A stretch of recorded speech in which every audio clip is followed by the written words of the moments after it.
Okay, so once again, we've traveled down our arc and we've arrived at the bottom.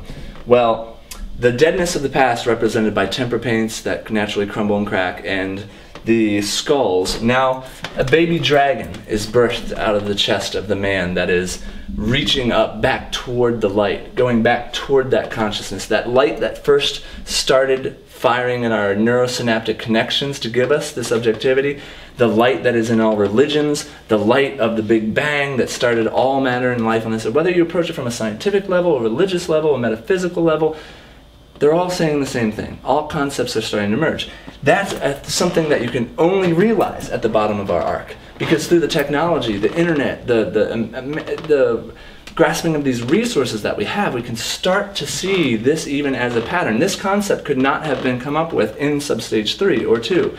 We just don't have the access to the internet to talk to someone in Zimbabwe and realize that just because he has a different cultural system, I don't have to fear him. He has an ability to heal that I've never heard of before, a way to grow crops that I've never, a way to rear children that I've never heard of before. I can synthesize and bring together all these different ideas and shake it until I find what seems to run true in all those things. Science, religion, politics, all needs to start having that same message of going back toward the light, of going toward oneness, holism, spirit, you know, back up toward the higher levels of our arc.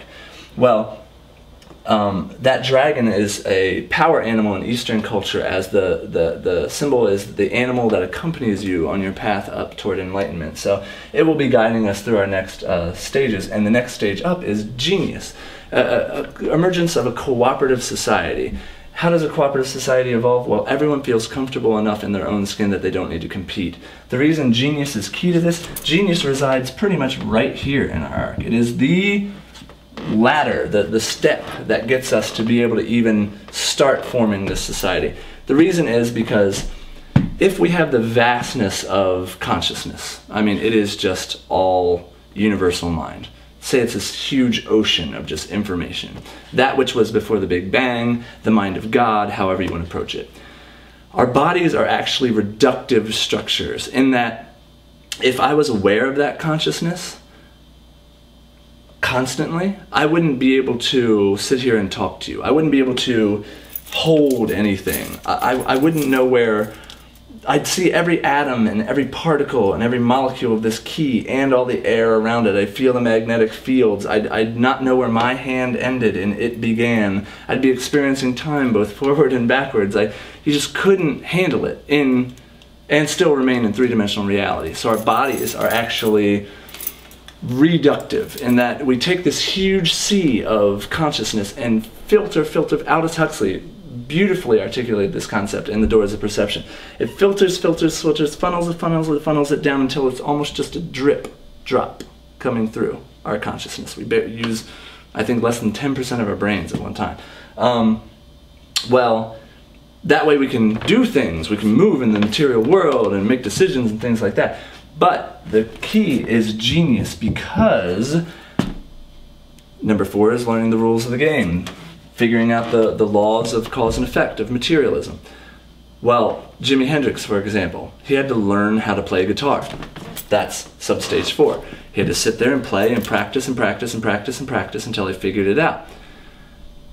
He then became a genius guitar player. There are many people who have played guitar before and after Jimi Hendrix, but he stands out, and everybody can probably sing one of his riffs, and it touches something in us and it moves us and inspires us because he tapped into a level of genius. Now, what was that? Well, what it was is he had learned the rules of the game so much that our aliens that land and see the chess players, their next objective is to become good at chess. Okay, well, he needed to become good at the guitar. That's not by him going G, B, A maybe, musical theory says C now, you know.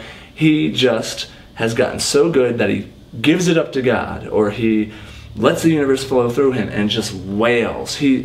All great geniuses have said that in a flow state, they almost lose a sense of time, space, physical reality. It's like you are going back up to that more ethereal, that freedom. That drip, drop, just trickle is now opening a little bit to where it's like, oh, okay, more is flowing through me. I'm not questioning it. It's moving faster than my hands can go. In improv comedy, I'm saying stuff before I even think it. You know what I mean? I'm using my intellect, but I'm now merging that intellect with... I've used the intellect to learn the rules of the game so much that I can now seamlessly merge it with a higher consciousness. That is the key to bringing us to the next stage in our room, the connection. Let's go.